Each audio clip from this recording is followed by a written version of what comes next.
Greetings to those who watch below. For today's creepypasta story, we're going back in time and rereading one of my old classic creepypastas, Funland. But before we start, I'd like to say thank you to those who dwell below. An exclusive channel membership you can check out by looking at the link in the description box. So thank you to Wicked Witch, Lisa Watts, Lefty Kim, Steffi Ray, Irish Creepypasta Guy, Jess Black Curtain, Christina Groves, and Julie B. Also, if you haven't heard already, I'm now on Instagram, so if you want to take a look into what happens in my daily life, and also some sneak peeks of what's coming to the channel, make sure to check me out at Brimstone_below. But for now, sit back, relax, and enjoy Funland by Daron Silvers. I grew up in a small town in Massachusetts during the 90s. It was a great time and place to be a kid. Our main street was chock full of kid-friendly activities. There was an enormous outside go-kart track with a huge arcade full of the best games from the 80s and 90s. I remember spending hours playing the alligator version of Whack-A-Mole. Then, just down the street, was Toontown. It wasn't anything special, just a typical 90s music store, but they had a cute little dog with a bandana who was in all of their TV commercials. Though I've long forgotten the little guy's name, he was really cute, and whenever I'd go to buy a new cassette tape, he'd be there to greet me at the door. Out of all the places I went to as a kid, Funland was by far the greatest. It had its own go-kart track, a small one for little kids, and a larger one for bigger kids. It wasn't as big or fancy as the one down the street, but it was still fun. There were batting cages too, lots of them. It even had a small arcade, mostly filled with pinball machines, Pac-Man, and the always popular Simpsons arcade game. But the best thing about Funland was the mini-golf course. It was the only one in the area at the time, and in the eyes of a 10-year-old kid, the place was huge. The iconic spaceship with the Funland logo sat in the centre of the park. You could see it from the street, along with the giant giraffe statue which stared out into the parking lot, smiling down at you as you entered. There were other memorable statues too, including a pink elephant and a large dollhouse that sat in the back corner. But the greatest part of the entire park was the 18th hole. On the outside, it just looked like an ordinary outhouse. If you got a hole-in-one, not only did you get a free game, but the outhouse door would swing open and you could hear the sound of a toilet flushing, along with the hiss of the hydraulics that moved the animatronic inside. It was a funny-looking humanoid dog wearing overalls, with one strap hanging down off his shoulder as if he'd just pulled them up. His eyes would blink, his jaw would move, and his arm would rise as he pointed at you, scolding you for disturbing him. "Hey, what do you think you're doing? Get out of here!" he'd yell, in a goofy attempt at a southern accent. Then the door would close, and you and your friends would have a good laugh before you left.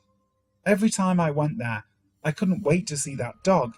Like all things from childhood, the fun of Main Street slowly faded away. I think the go-kart track and the arcade were the first to go, sitting abandoned for years before being turned into a daycare centre. They still kept the track, having only gutted and rebuilt the arcade to serve their needs, so it just sat there in the back, with one or two remaining go-karts frozen in time. Then Toontown went out of business, unable to keep up with bigger music chains like Newbury Comics and FYE. I imagine that cute little dog has to be dead by now. Last to go, of course, was Funland. It was painful to see it start to rot and decay in its last few years of life. The paint on the animal statues faded, the eyes of the giraffe looking sadly out into the emptying parking lot as less and less visitors came to see it. When the park officially closed, I was heartbroken. By that time I was in high school, and it had been a long time since I visited the park. I used to drive by on my way to work, watching it slowly deteriorating away. The elephant eventually tipped over on its side. The chain around its huge stump of a foot that had been keeping it latched to the ground was now visible and exposed. The doors and windows of the dollhouse were broken and shattered as if it were a real abandoned house. The outhouse door remained closed, the wood cracking with age. I could only imagine what the poor animatronic dog inside looked like. Eventually, nature reclaimed the once thriving park, and I could no longer see into it. All that remained visible was the head of the giraffe, peeking over the rusted fence. Curiosity got the best of me, so I gathered my two friends, Kevin and Zach, one night, and we decided to break in and check it out. As we walked up to the surrounding gate, I looked up at the giraffe. It was the first time I noticed just how creepy it looked. Its yellow coat of paint had almost completely faded, leaving only its brown spots and huge almond-shaped black eyes. Continuing on, we snuck into the back of the park near the batting cages. Zach bought a pair of garden shears and cut the fence open, just enough for us to squeeze through. As I entered the park for the first time in what must have been over a decade, I looked around in complete awe. Everything was just how I remembered it. The go-karts were still on the tracks, the batting cages still had balls in them, but the arcade was all boarded up, and the mini golf course was covered with trees and was damp with overflow from the nearby swamp. I sighed, saddened by the sight of what was once a happy and magical place from my childhood. The feeling the old abandoned park gave off at night sent a shiver down my spine.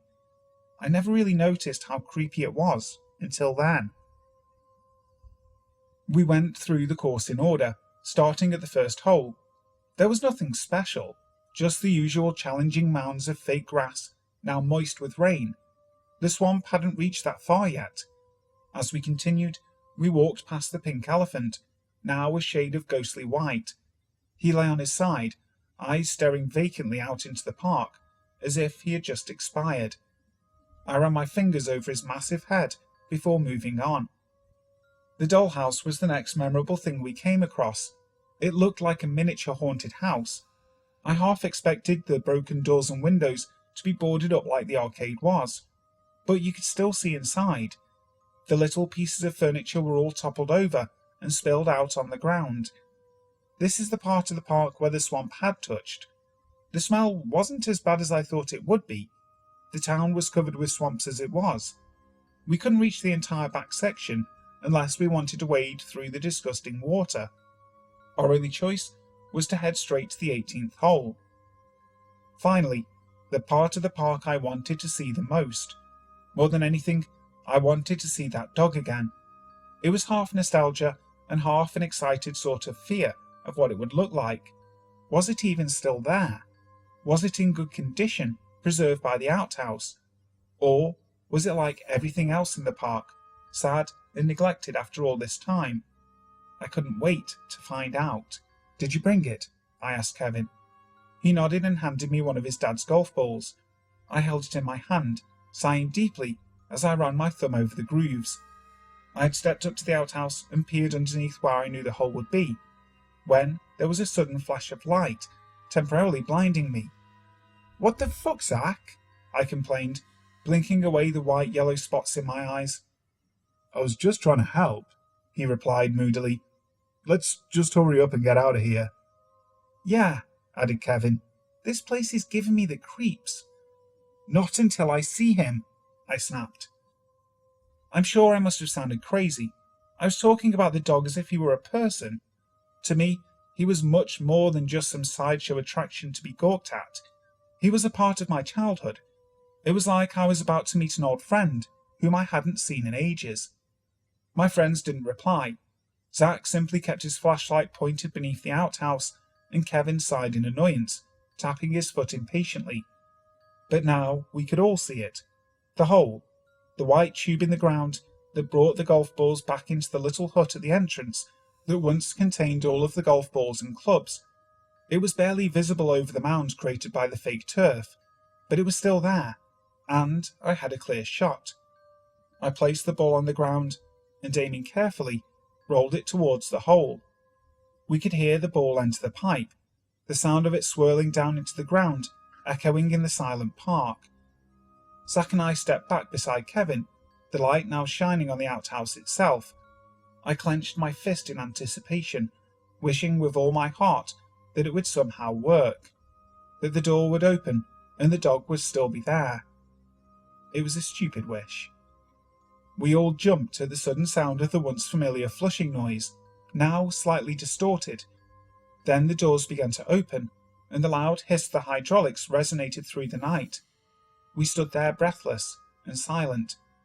It worked. We actually made it work. After all these years, I'd finally get to see him again. I was so happy that I could feel the sides of my mouth curl up into a magnificent smile, as if I were a child opening a present. But the present wasn't what I had been expecting at all.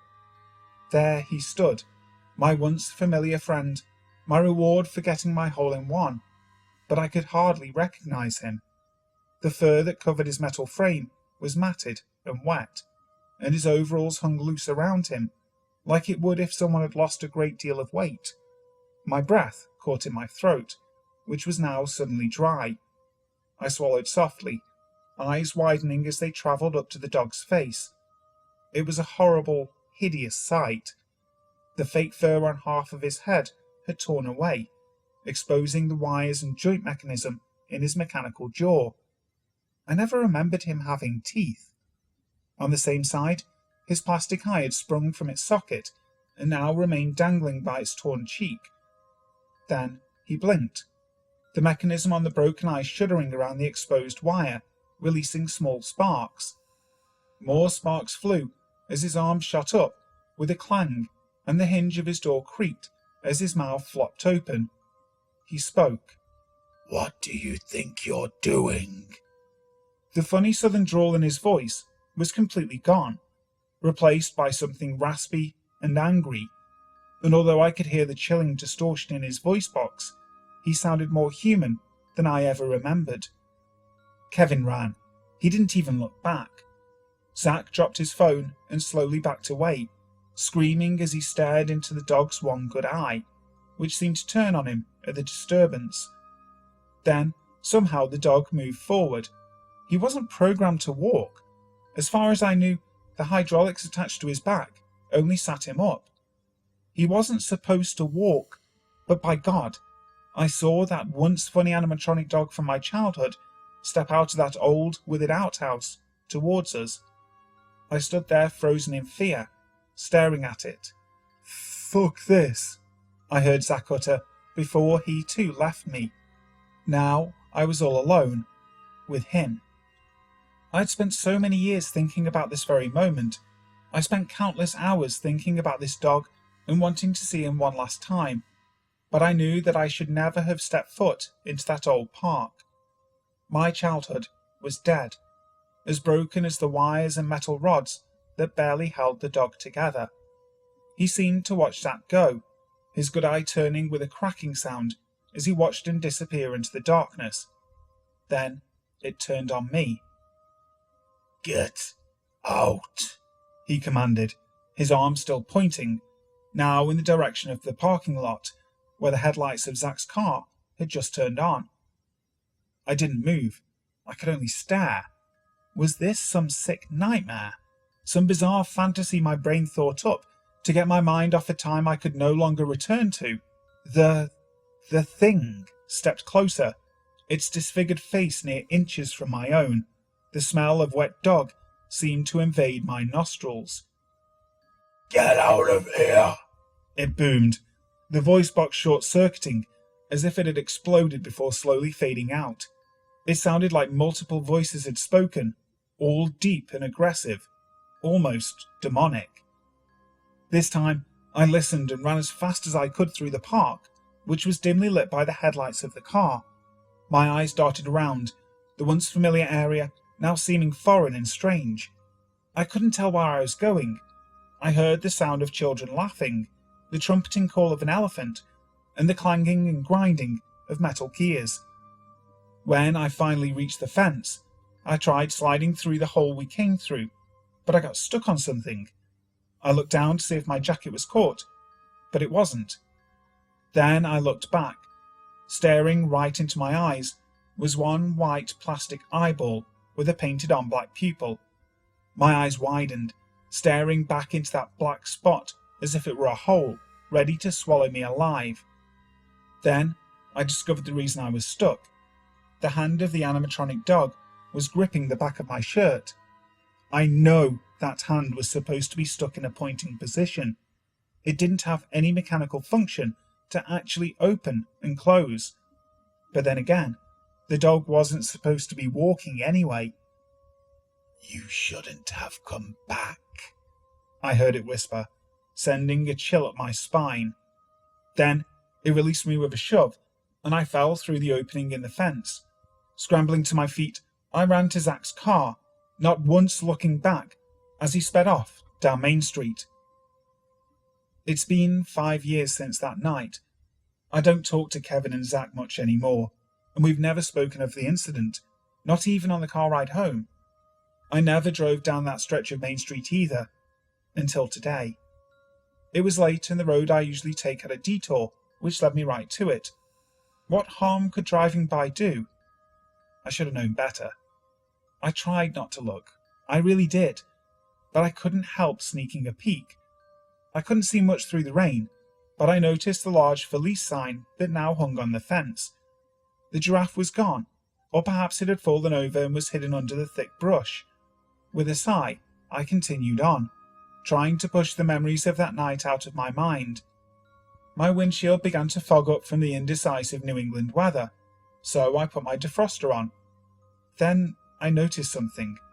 Instead of clearing from the bottom up like it normally would, my windshield began to clear in patterns. It had formed words. I stared at them, hoping with all hope that it was just a fluke or a fragment of my imagination. But the message was clear. Don't come back.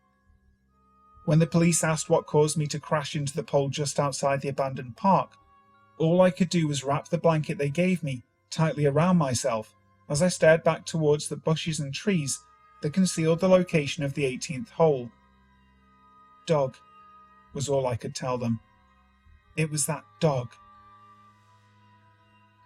Hi guys, thank you for listening to today's video. I really hope you enjoyed it. I'm also curious to know if you'd like to hear more of these re-recordings of old videos. If you do, let me know in the comments section. Also, if you haven't subscribed already, please make sure to subscribe to the channel, making sure to hit that notification bell so you don't miss any videos. So, until next time, sleep tight.